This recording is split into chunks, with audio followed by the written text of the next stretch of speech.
Thank you for joining us on this episode of Legal Angle with Emmanuel the Law Olawale. This week, we will be talking about the idea of justice for victims of crime. But before we proceed with my guest today is Scott Kirschman. He's a prosecutor with the Franklin County Prosecutor's Office. But I'll be remiss if I start the show without talking about my encounter with two officers of the Westerville Police Division just a week ago from today. I was on the property of the Olawale law firm, putting trash in the dumpster when two officers showed up, Officer Ruth and Bogman. They pulled up behind me, to check if I was illegally dumping. I immediately told them I am on my property and that, I work there. I also told them the name of my law firm. I gave them my business card. I also gave them my driver's license so that they could match the name on the driver's license with the business card. They checked it, to them everything matched, but I expected the encounter to be over right then and there. Then they proceeded to try to check my driver's license in their squad car to see if I had either an outstanding warrant or if I had any criminal background. So I objected to that because they had no legal right to run my driver's license. Even though I volunteered it to them, it did not give them the right to run my driver's license. Because for them to have the right to run my driver's license, they must have had a probable cause in the first place to do that. And in this situation, I had already proven to them that I'm a property owner and that I also co-owned the dumpster. Eventually, I prevailed and they gave me back my license. If I had allowed them to take my identification into that vehicle, I would remain detained until they give me permission to leave. I've been able to leave until they cleared me. And that I refused to do. And that will have been a violation of my right. For those of you watching or listening, note that police officers do not have a right to detain you. Demand your driver's license if they have no probable cause or reasonable suspicion to stop you in the first place. Doing so is a violation of your Fourth Amendment right to unreasonable search and seizure. I posted the account on Facebook and it caught the attention of the media, who reported it. The video has been making the round. I want to say thank you to those who have reached out to me with words of encouragement and support. I've also received so many hate mails with racist slurs. But I do understand that standing up against injustice is not a popular cause. Power does not like to be checked and will often fight back to maintain the status quo of injustice against the powerless. I will not sit still or be silent in the face of injustice and oppression.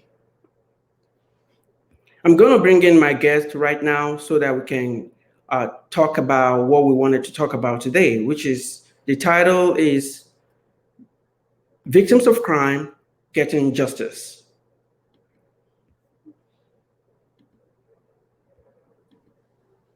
Welcome to the show, Scott.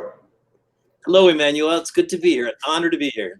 Thank you. Like I was telling my audience, my guest today is a senior prosecutor with the Franklin County Prosecutor's Office. Yes, sir. He's been prosecuting cases for 20 years and longer. 20 years. Yes. Well, I know you have some big horns to toot.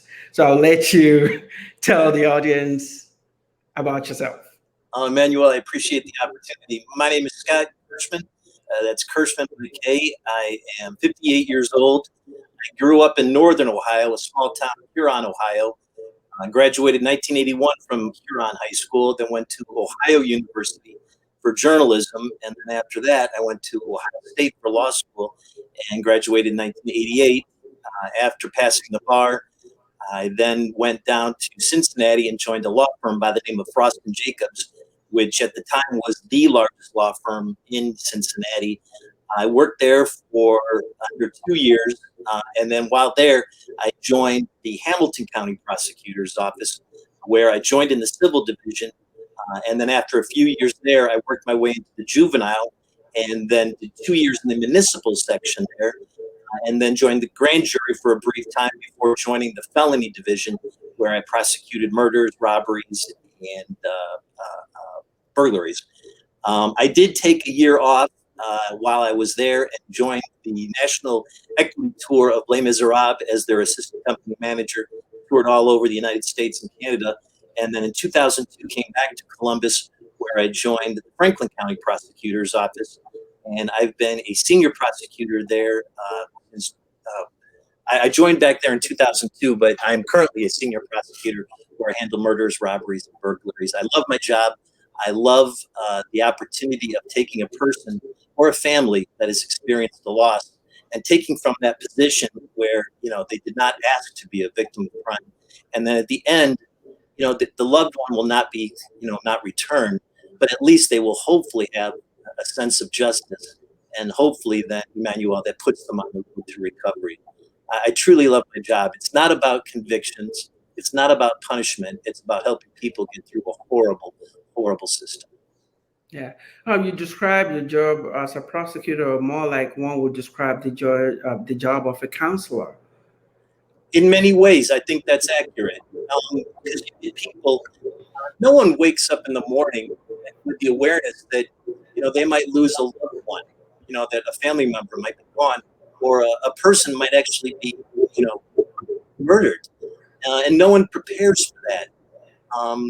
So when a family or a person wakes up, and ends up, getting a horrible scar on their chest or some marking as a result of a felonious assault, no one prepares for that. And what's hard, and I think what everyone needs to be aware of, is that when you don't prepare for that, there's also your life then goes under a microscope. The criminal justice system, as it should be, is focusing upon the rights of the defendant, but the criminal justice system also has an awareness of the victim. The victim did not prepare to be their life to be put under a microscope.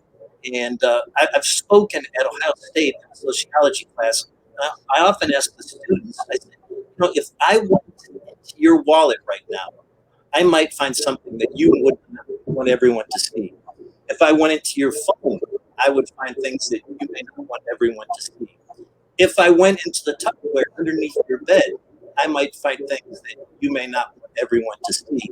And there is, as a counselor, and I think as a prosecutor, that you should be aware of that situation, what that does to that individual, what that does to that family. And to be a fair prosecutor, you kind of have to say it's okay that your son was dealing drugs or dealing with marijuana. That does not justify him getting murdered and robbed or murdered.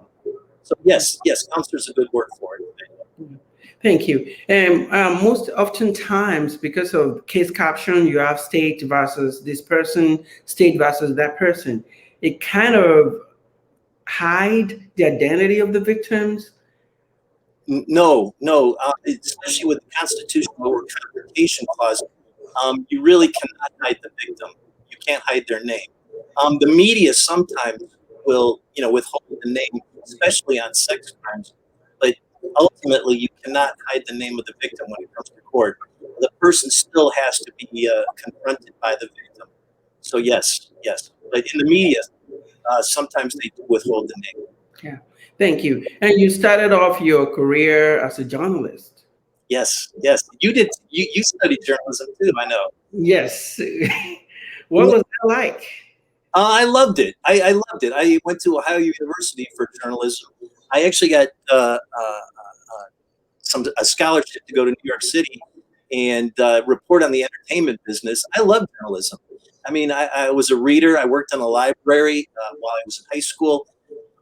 I love journalism, and I'm still an avid reader. But when I was in journalism, I ended up going to New York as part of that scholarship, and I was at a Broadway show, and I actually ran into Gene Siskel, who was an idol, and he was the entertainment reporter, I believe, for the Chicago Tribune, and I got talking to him about what makes a good reporter, a good journalist, a good film critic, and he said, "Make yourself an oddball." And I said, "What do you mean?" And he said, "Well, I studied philosophy." And I said, "Well, I've been thinking about law school. No one in my family has been to law school. There are no lawyers in the Kirschman family." So he said, "Do it." So I went back to my junior year and took some business law classes and was terrible at them, but I still enjoyed the approach, the Socratic approach, and ended up going to law school. So and enjoyed it. But I still love journalism. I still write. Um, in fact, I'm halfway through your book, The Flavor of Favor. It's a great book. Oh, thank you. And I know I'm going to finish it. But yes, I love journalism. Thank you. Once a writer, always a writer. Yeah, that's true. That's true. And I think, try as a journalist to try to be objective. And I think that can apply to being a lawyer too, that you want to approach things to try and look at it from all sides, unless you're writing an opinion piece. Then it's a particular stance. But yeah, I think the journalist training is a great approach to approach the law. But hopefully, as a lawyer, at least as a prosecutor, your job is just to ultimately try and do the right thing. Exactly. And you mentioned that Greg Skisko, did I say his name right? Gene Siskel. Oh, okay. Yeah, you mentioned that he said that you should do something different. Yes. What prompted him to say that? I don't, I think because there's so many people who just studied, in the 1980s, studied journalism. You come out with a journalism degree, that's just kind of a one-trick pony, as opposed to something unique. Like he did philosophy. So when I said, "What about law?" and he said, "Why not?" The law would be something unique to approach the entertainment reporting. I was heading toward entertainment reporting at that time. That's what the scholarship was for. So. Yeah. And now, as a senior prosecutor trying all these huge cases, you are indeed unique. I love it. I love it. I love anybody can try a case where there's a confession or there's a video. It's the cases where it's completely circumstantial evidence, where it might be a challenging victim, it might be a set of challenging facts. I welcome that because that family still has that loss, and just because there isn't a confession, just because there isn't a video, doesn't change their loss, change what that family lost, what that family experienced. So I have no problem taking on a challenging case. I enjoy it. Even while in law school, you worked as a mediator. Yes. Yeah. What kind of cases did you mediate? Oh, And for those who doesn't know who a mediator is, there's someone that tries to bridge the gap between two parties who have opposing demand to try to bring them together. So what kind of cases did you mediate? Oh, it was all over the board. It was all misdemeanors. It was through the night prosecutor program in the city prosecutor's office. They only handle, they're a municipal, and they only handle misdemeanors. So if the case had happened in the city of Columbus, if everybody was above the age of 18, and it wasn't a felony, they could refer it to the night prosecuting program. And it was a formal process where both parties came in. It was a very, very stringent training before you got to do that. And you would hear one side would present their loss, and what they and their experience. The other side would share their experience, and then you would try and come out with a negotiated decision involving both parties, not the mediator. It's not the mediator saying, "I think you should do this." It's not like Solomon or anything like that. It's the two parties coming up with alternatives on what they'd like to see happen. And you act as the mediator, you act as the conduit to help that flow through. It was invaluable. Many of the skills I still use today because, Emmanuel, if a family comes to, I always meet with the family of a murder victim. And the first thing I say to them is, I can't imagine how you feel, because I can't. They've lost a child, they've lost a spouse, they've lost a brother, or and many times it's the child. You can't. It's disingenuous to say to them, "I know how you feel."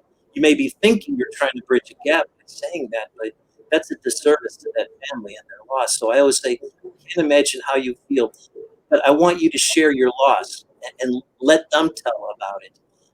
And from there, I mean, as you know, as a lawyer too, even on murder cases, often there's a plea, but you want to involve the victim, you want to involve the family to have a sense of ownership, to have a sense of participation.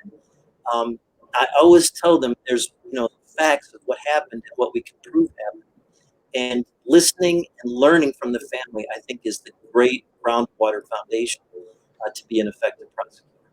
Thank you. And even as a law student, being a mediator, that's a huge role. Yes. How Yes. were you able to score such a huge role even while you're a law student? You must be exceptional. There is segmented thinking, because you might leave it at work, but it was a very great training. It was a great preparation for a legal career, especially in a criminal law. But I felt like I was built for it. I knew when I went to the law firm that criminal law was calling to me. It's important. Like you're sort of like the dentist. No one wants to see you. No one wants to go to see you, but you feel better after you've left.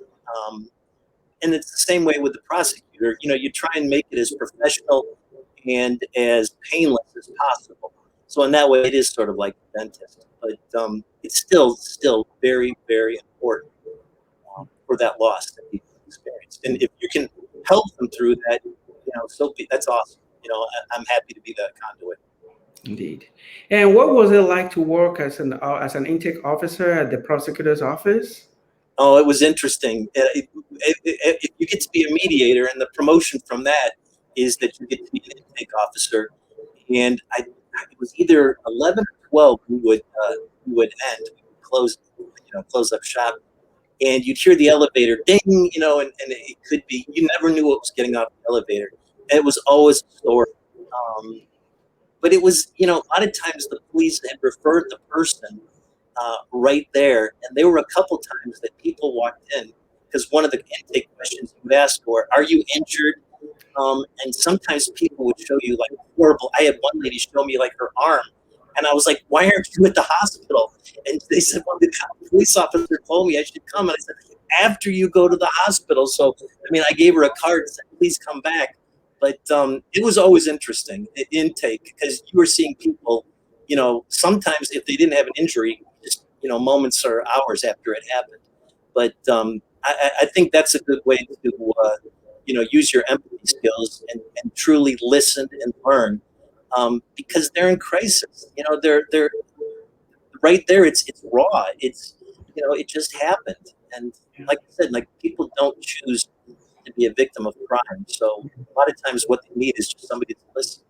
Yeah, somebody to listen, somebody to advocate for them, somebody to show that they empathize, that they understand. And Exactly. you happen to be that person doing those roles. Before you went to law school, did you aspire to become a prosecutor, or these roles formed your opinion or inspired you? Which Uh, one first, the eggs before the chicken or the chicken before the egg? that's a great question. Uh, I, I never, it sort of came to me after, while I was in law school. I love Batman. He's the guy I read, growing up, and Spider-Man. But Batman was the guy because he always wanted to, he had a horrible, horrible backstory of loss, of losing his parents right there in front of him. And then he wanted to try and help people, but he didn't want to harm. He didn't want to kill people. That was part of his operation. But I'm far from Batman, but maybe that was an inspiration. But in law school, it seemed that so much, and this was confirmed by working for the law firm, that in civil law, Emmanuel, I mean, you know this too. In civil law, all you're doing is fighting over money. It's money. It all comes down to money. Like, I want to keep my money, but I want some of your money too. You know what I mean? That's what that's all civil law is, like money, money. Like, I want to keep mine and I want to take yours. And when I was at the law firm, I enjoyed it. It was hard. It was really hard work. It was really long hours. But, you know, when you do your inventory at night and you're staring at the ceiling and saying, what good did I put out in the world? You know, making U.S.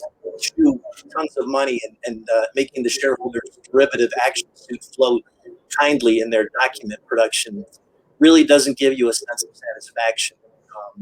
And I just remember thinking how much I enjoyed the criminal law, like in the mediation, like in the intake. And so when I was there at the law firm, it called to me, and I talked to one of the partners, and she was very, very cool. And she talked to another partner, and then they made some phone calls, and I got an interview at the Hamilton County Prosecutor's office. So I was very lucky to have some empathetic ears at the law firm. But yeah, and maybe it was just a calling. You know, maybe it was because I was the middle child, you know, and the middle child was always ignored. You know, but either way, it's a fit. And I'm honored to say that now as running for judge, it was defense attorneys who asked me to run for judge. And I think it's because there's a sense of I'm always trying to do fair, you know, and nothing vindictive, but trying to be fair. And the fact that defense attorneys, the people who I had, you know, major conflicts and confrontations with on a daily basis, came to me and said, "We want you to run for judge," and I took that call. Yeah, that itself is, how do I put it? That's unique. You have a defense counsel, someone that you normally go against in an adversarial role in court, encouraging you to run for judge. How That is, does that make you feel? I was entirely.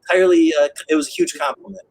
Um, I took it as, you know, that I always look at prosecution as collaboration, and while there is like confrontation and stuff, and I hadn't really thought about it. It was never because I enjoyed my job. But when the defense attorney came to me in 2019 and said, "You should run for judge. We need judges with courtroom experience and engagement and perspective." I said, "I appreciate that, but you know, I can't right now with where I work. I mean, I was a Democrat. I am a Democrat, and I was working in a Republican office. And then when the prosecutor became a Democrat, he then said, 'Well, you have no excuse now, so you need to screen.' And I screened, and I 10 minutes later was called and said, 'We'd like you to run for environmental court.' And I said, 'Well, you're going to have to talk to the county prosecutor.' And they said, 'We already did.' Completely signed off on it. And then I've been doing my campaign, and I had my first in-person campaign fundraiser. And Emmanuel, I'm proud to say that it was put on by 16 defense attorneys, all supporting me. And you know, I take that as a huge, huge compliment, and I'm completely honored. I think that it's a vote of confidence that they know I'll be fair. I mean, I'm fair as a prosecutor. And, you know, one judge did say to me once, Emmanuel, he said that, you know, the most powerful person in the courtroom is not the judge, it's the prosecutor, because the prosecutor has the ability to offer the plea bargain. And the plea bargain is where, you know, major decisions are going to be made. And that is a huge, huge responsibility. So, you know, I try and look at it from the perspective of like trying to put myself in the shoes of the victim, but then also trying to put myself in the shoes of the defendant of what is ultimately fair. And the fact that these defense attorneys, you know, see that in me, I take it as a compliment, and I'm definitely answering the call to run for environmental court here in Franklin County. You prosecute murder, burglaries, high felonies. You know, what was it like to manage the expectations of the victims and their families? That is a spectacular question, because sometimes they may not be reasonable expectations. Um, and you know this as a defense attorney when people say, "I want this," and you look at it and there's what you have on the table. Managing expectations is a perfect way to put it. That's I always start from the beginning that we are going to be preparing as if we are going to trial. That's always an option. We can go to trial. That's an option. But there are benefits, and you know this as a defense attorney, there are benefits to a plea because you put your facts in front of 12 strangers who have no connection to the case, and because of the criminal laws of procedure, there are certain things that will get in front of the jury and certain things that will not get in front of the jury. And you have to be aware of that. So in managing those expectations, I always like, there will come a time in any discussion with a family that where you have to kind of put the cards on the table and say, this is what we know. Like sometimes the victim may actually have a gun and the victim may have been shooting at the defendant. We can't change that. You can't change that. And I think to be a truly effective prosecutor, hopefully with credibility, is that you don't sugarcoat your victim.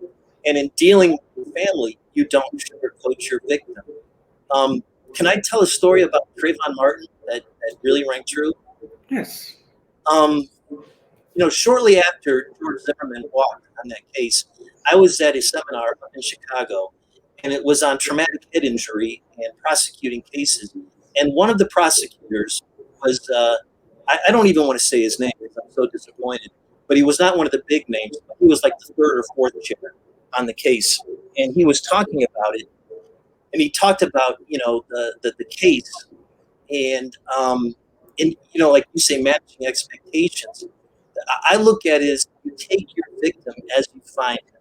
You don't change it. That's unfair to the family. That's unfair to the truth. Because if you try and create your victim into something he or she is not, you're probably going to get a not guilty. That's because if the jury thinks you're hiding something or concealing something or sugarcoating something, that jury is going to understandably get nervous. So, I always say, like, I've had victims where the house was targeted because the dad was selling stolen goods out of the house. And sad to say that, criminals sometimes target people who are engaging in criminal behavior. I mean, we see how drug dealers get robbed. That happens. But that doesn't change the robbery. And ultimately, it doesn't change the murder. So I was at the seminar in Chicago, and this third or fourth chair case on the George Zimmerman trial was talking about it. And, he was making some statements that just didn't seem completely accurate to me. And I did follow that case because it was an important case. And in listening to it, they created Trayvon Martin. It almost like you just own your victim. And there was a lot of talk about him owning 2 of the 3 ingredients to make, I think it was called lean, to use it, like 2 of the ingredients that he had on his person. So what? So what? That doesn't change what happened to him. But the prosecutor was trying to say, no, he didn't. He didn't. And I didn't want to ask him in person. I said, well, they tried to say that he had like Skittles and iced tea, but that's not actually, they actually had the can and the items that he did have, and they were 2 of the 3 items for lean. And he said, like, no, that's different. That's not true. That's a lie. So I actually went back and pulled up the picture and found the picture where the evidence that he did. But Emmanuel, who cares? That is irrelevant. Right. It doesn't matter. It does. So when you try and sugarcoat or change a person into, it probably didn't help when people were saying, well, he could have been my son. Well, he could have been. But, sometimes children, do things. And if he was using lean, who cares? And it's like when a dad finally admits, yeah, I was selling stolen goods. I don't care. You know what I mean? I don't think the jury ultimately cares. So when those prosecutors tried to turn him into, something that he's not, then that makes the jury nervous. And that makes the jury think, Well, I don't feel like you're not being authentic. You're not being honest. Um, I think that's one of the you know, you can't put a filter. It's not like Facebook where you can put a filter on your victim and say, well, he was just a sweet, nice young man. No, he's a young man who makes choices, but he didn't deserve this to happen. It's sort of like when they were talking about George Floyd and his background. What does that have to do with what happened to him on that street? Nothing. It's irrelevant. But if it is part of the presentation that he did have two of the three items, well, so be it. He doesn't have the third item, but who cares? You don't try and. He actually said, like, no, they were confused about another. What he said to me, Emmanuel, was, oh, actually, they're wrong. They were talking about another customer. I'm like, no, they're not. Like, I can see the evidence tech holding up the picture.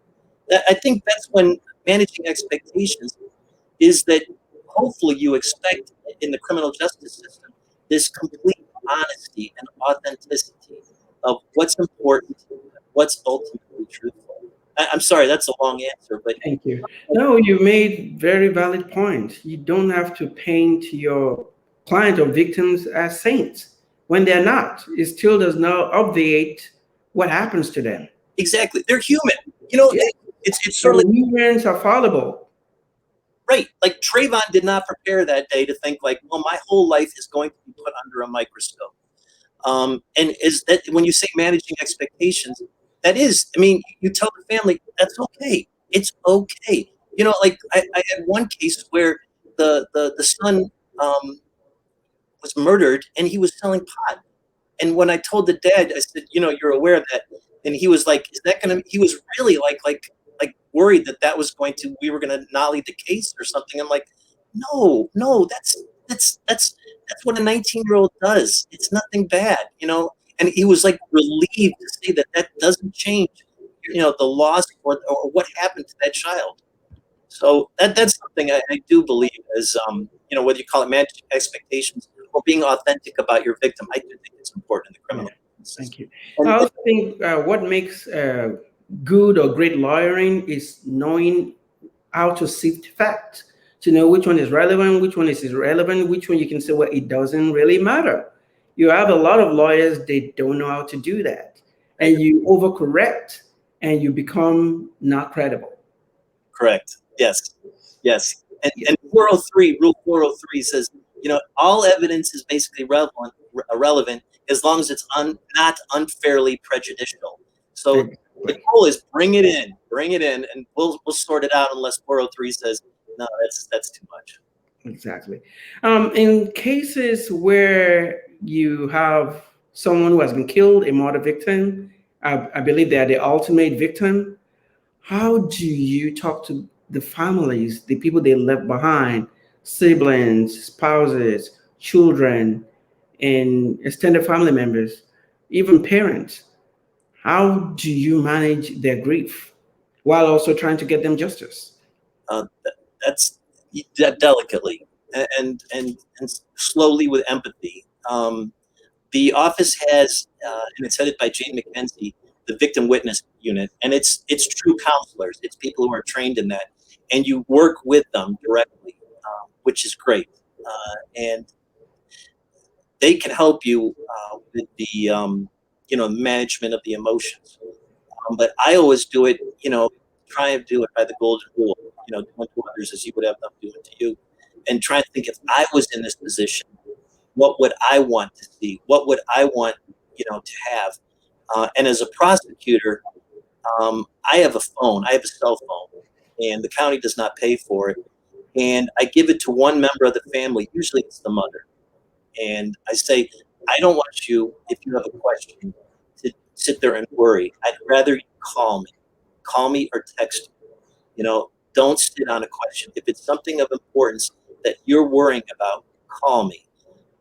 I think just having a conduit, having a contact, having somebody that they can reach out to, it's a safety blanket. I think that relieves a lot of the anxiety. In meeting with the family too, I also tell them, such as like Emmanuel on a murder case, I tell them it's a long process. when it's that significant a case, goes, the phrase, the wheels of justice grind slowly but finally. But the most important word there is slowly, because, you don't want to just rush. You need to keep, because, in a case, it's often an organic idea, because there's still stuff changing, there's still stuff coming in, witnesses appearing, witnesses disappearing. You kind of have to be able to go with the flow. But I tell them it's a slow process.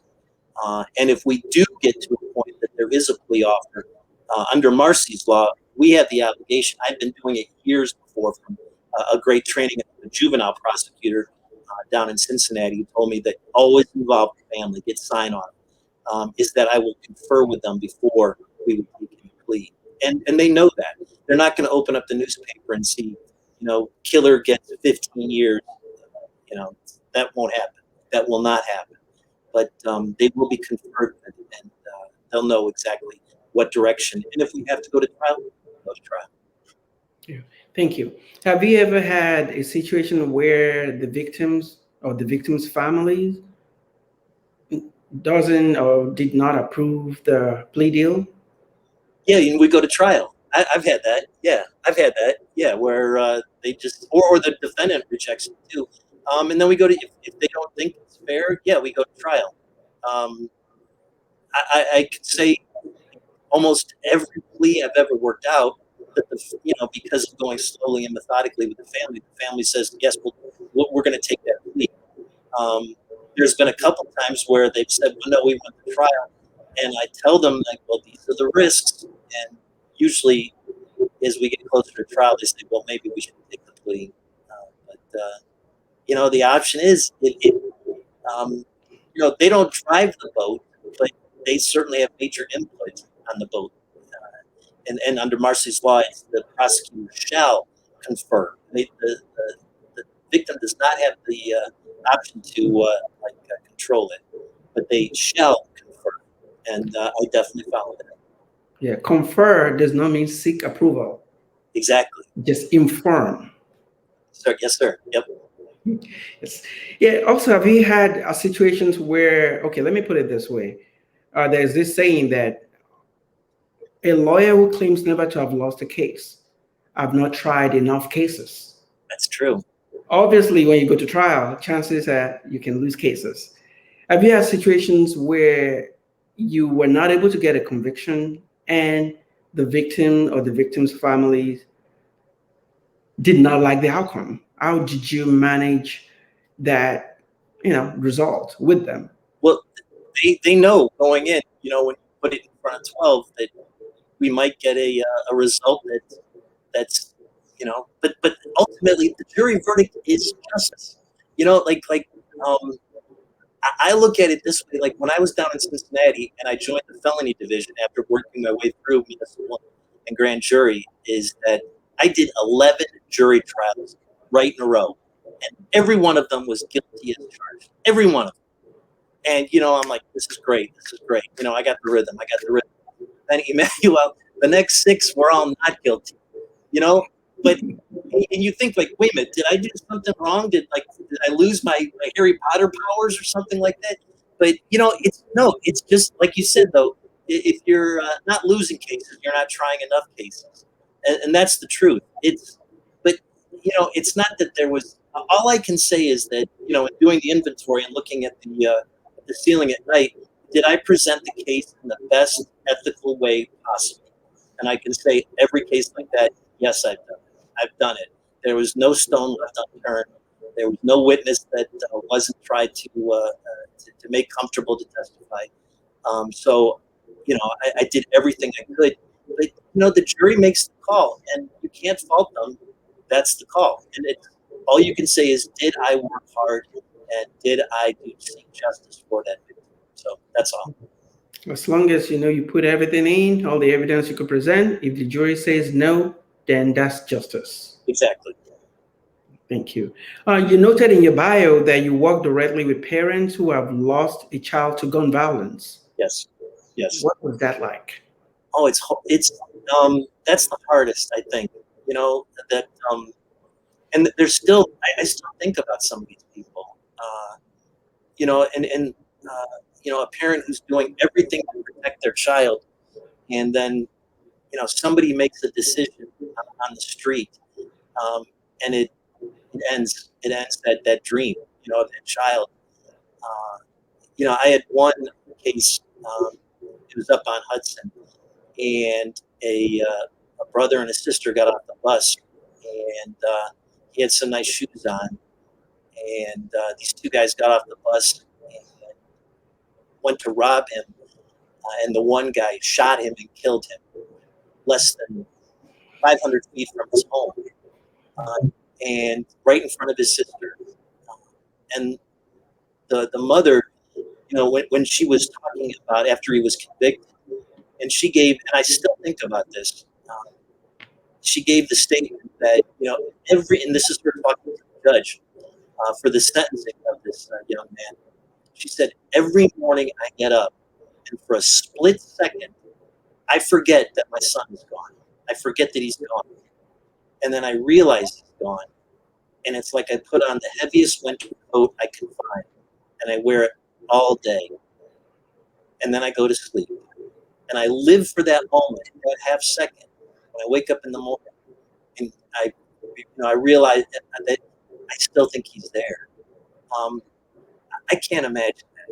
I can't imagine going through that. And I think that's the most eloquent way of talking about a parent losing a child to gun violence. So I just do it with the best empathy possible. And I remember going through his, when you send stuff back, this was a jury case where the defendant wouldn't plead to anything. And Emmanuel, this, you send stuff back to the jury, you have to go through all the evidence. And one of the things was his wallet. And I had to go through his wallet. And this says what a good young man this person was. It wasn't because he had 2 recruiter cards. He had like an Army recruiter and a Navy recruiter. He also had 2 condoms in his wallet.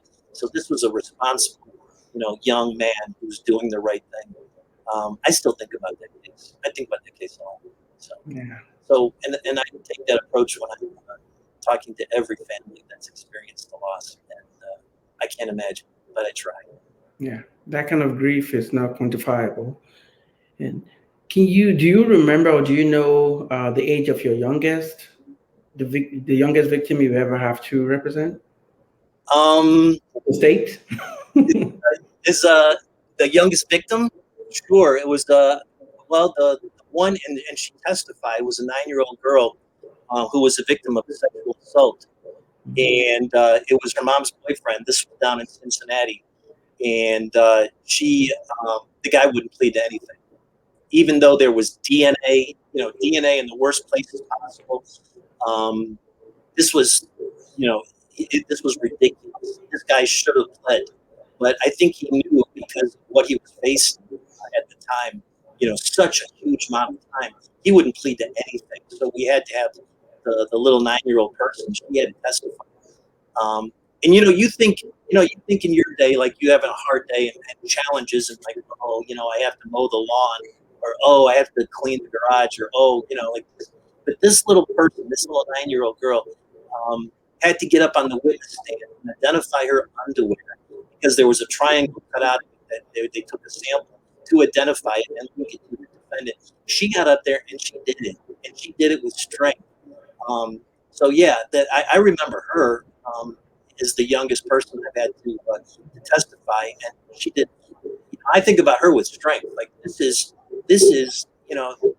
beyond anything. Like you may think you're, I still think about her as inspiration for strength. So yeah, it's a great job. To be able to take her through that is an honor. Yeah. So how do you use your skill, the ones that you've accumulated over the years as a mediator, as a journalist, as a prosecutor? How do you use that to help a parent who has lost a child, either to gun violence or any form of violence, to find closure or get some of comfort in the law? You're right. The goal is closure. That they're gonna, hopefully, that the child will never be back. The loved one will never return. The you can only do one part. them on that road, that at least justice was served. It'd be one thing to lose the child and then have the perpetrator out and about, unacknowledged. And sometimes they're unrepentant. But if you can be the conduit where they can see it, at least, it may not even be a comfort, but at least there's an awareness that the person is being forced to take responsibility. Then hopefully that will help them, and that hopefully get towards them. I don't know if they ever get closure, but hopefully that will move toward that. I don't think they ever stop thinking about it. So the question is, what does justice mean to victims? Is a incarceration? Is a restitution? Is a rehabilitation? How do you define justice? That's what for Emmanuel. That's unique for each victim. Because when I talk to the victim, some people say, "I want him to go to jail. I want her to go to jail. I want her to, pay. I want her to go." That's one avenue. But like you said, like as a mediator or as a journalist, there's other options beyond jail. There's a whole awareness, and a lot of times these people don't know there's something like CPCF, which is the community-based correctional facility, which is a great opportunity. Instead of sending a person to prison where they could end up institutionalized, this is sort of like, well, here's your one chance, to avoid going to prison. It's sort of like local prison, but hopefully getting some skill sets and getting derailed off the criminal justice system. It's what each individual, and as part of being a prosecutor, I think you share with them and let them know these are the options. These are the input. These are, this is what could happen through probation. This could be, maybe it's, is the crime motivated by drugs? Because then if you end the drugs, then hopefully you're ending the crime. Is the crime something that's going to repeat? Is this a stranger? Is this just cruelty? Is this selfishness? Like what is the cause? What is the root of it? So when you say what is justice for each victim, I can't speak for the victim, but I can help them. Like, these are our options. It's sort of like looking at a buffet. What do you think would fit? What's going to help you on your recovery? And sometimes it is prison, whether it's, when you take a person's child, and it's clear, that perhaps, a long-term timeout is the only option. But I would talk to the victim. I'm not the one who experienced the loss. What's going to help them? That's how I look at it. Yeah, you let them define what justice is to them. Yes, sir. It's subjective. And you served as the prosecutor's office representative on the Buckeye Regional Anti-Violence Organization. Yes. Bravo. What were your roles there, and what impact did that organization have on victims of gun violence? Bravo. I mean, Buckeye Regional Anti-Violence Organization. Yes. That helps. It's aimed toward the LGBTQ plus community, and because often, they may be victims, such as like with a same-sex relationship, and they may be remiss or not want to report specific crimes. That is, that's a way to approach people with empathy and engagement and understanding, because that presents a unique situation. And they're a great resource too. I had a case where two men had met, and they were at Berliner Park, and one had ripped the other one's chest open, and then went on the lam. And we used Bravo as an organization to track him down to Las Vegas, and actually brought him back and to face justice. It was a great resource. Yeah. How do you hope to use these experiences as an environmental law judge? Every day. Those skills. I've got the law, the courtroom experience of applying the rules, of applying with a jury trial, and if you can do murders and robberies and burglaries, and you can handle abandoned buildings, barking dogs, and hoarding situations. I think doing this with the speedy trial time. You know how like you have to have like the clock is ticking on a crime case. I would apply that to civil cases, because you know that if there's a house that's not having its lawn mowed and it's sitting there on the docket that's not being addressed, that's a problem because the issue is still compounding every day, not just for the sweet little old lady or little old guy who lives in the house, but those neighbors. In environmental court, it's sort of like a donut. You know, there's the person who is there in the court, all right? The person, you know, either the civil defendant or the criminal defendant. But then there's all the neighbors who it's radiating out to. This engagement, this empathy, there's an awareness that the specific people on the docket are having an effect upon the entire neighborhood. If it's like, well, like an abandoned building, I mean, there's been tons of studies that show how an abandoned building increases crime in a neighborhood. And if that's sitting there on the civil docket and it's not being addressed, that means the issue is compounding. It's getting worse for those neighbors. And not just for the owner of the house, but those people who have to live next to it. I believe that sense of speed, that sense of engagement, the fact that I know the rules, the fact that I've had over 25 years of experience in the courtroom, I think that readily applies. And what I like too about the environmental court, and I think maybe this is a reflection by the defense attorneys, is that I have a sense of creativity and also hustle. That I want to get things done. That if it's my case, I'm going to hopefully do it once, do it right, and do it once. As you know, as a defense attorney, you don't want the case coming back on appeal because that means you have to do it all over again. You know, do it right, and then you're done. And I would take the same thing too as an environmental court judge: is that do it right, do it once, and get it done for the benefit of everybody, and bring that hustle and bring that creativity. What's great is the environmental court. There's one, and all of that information goes to that court docket. So either you get the credit or you get the blame. And I think, well, I know that the way I've approached the justice system is that I want the credit. So I've got the hustle. I'll bring the sweat equity too. Okay. So you believe there's a nexus between a well-maintained neighborhood and low crime rates, and a not well-maintained neighborhood and crimes? I would like to believe that. You know, I've thought about that. I've been doing community cleanups all over the county. You know, and you know, if your neighborhood, I've thought about that. In that if the alley is clean, you know, does that mean people will take pride and less likely to engage in crime? I've thought about that. I would like to believe that. But, you know, like, I know, like, when I clean out a junk drawer, I love going back to that drawer after it's all organized, rubber banded and everything, and, like, just to, like, open it. And it gives me a good feeling. I would think that if people are walking down the street and the street is clean and maintained and calm, that would hopefully lead to people being clean and safe and calm. You know, I know you read books too, but this book is one of my favorite books, The Death and Life of Great America. There we go. The Death and Life of Great American Cities. And this woman, Jane Jacobs, wrote it back in 1961, and she talked about how every neighborhood should have safety, every neighborhood should have protection, but every neighborhood should have lively sidewalks.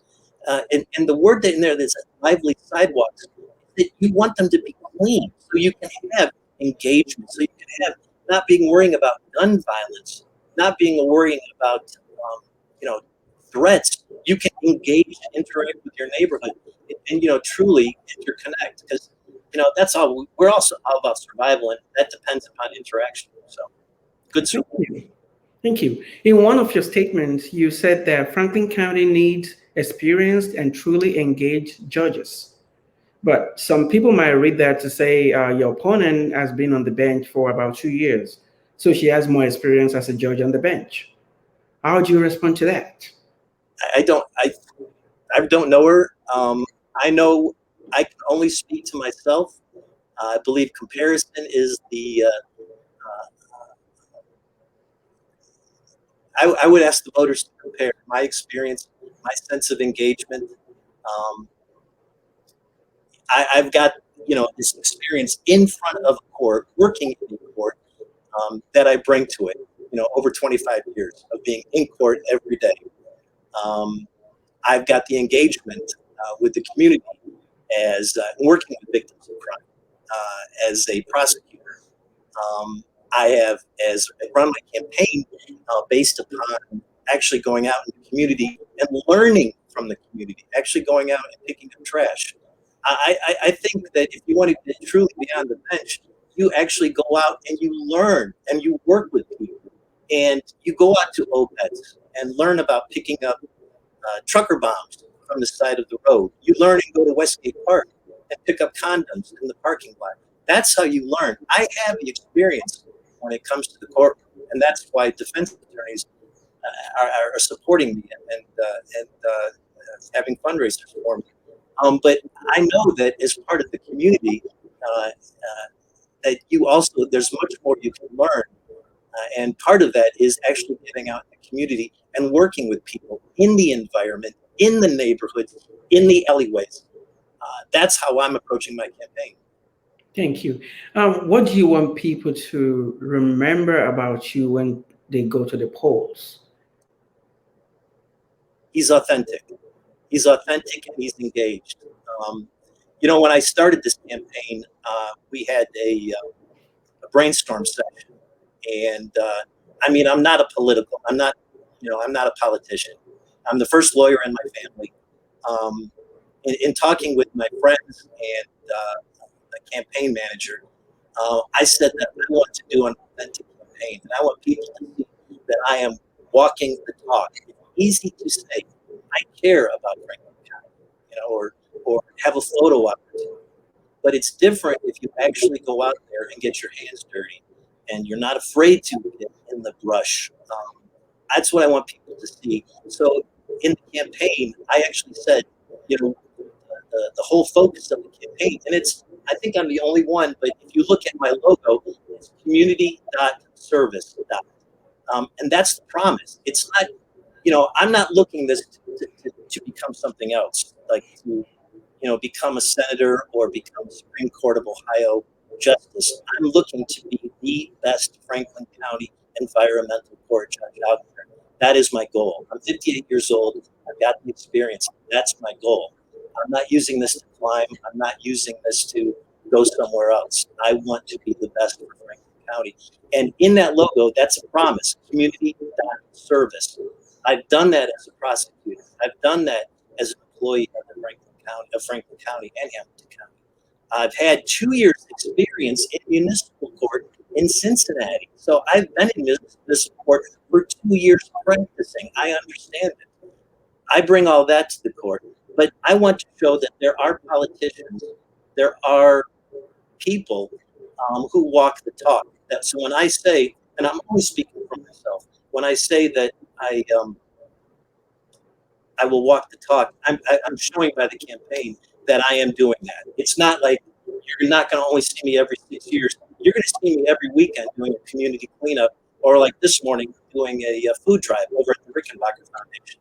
That's what my campaign's about. It's not about Scott Kirschman. It's about environmental court, and let's make this a better place for Franklin County. Thank you. Thank you, Scott, for coming on to Legal Angle. It's been a pleasure talking to you.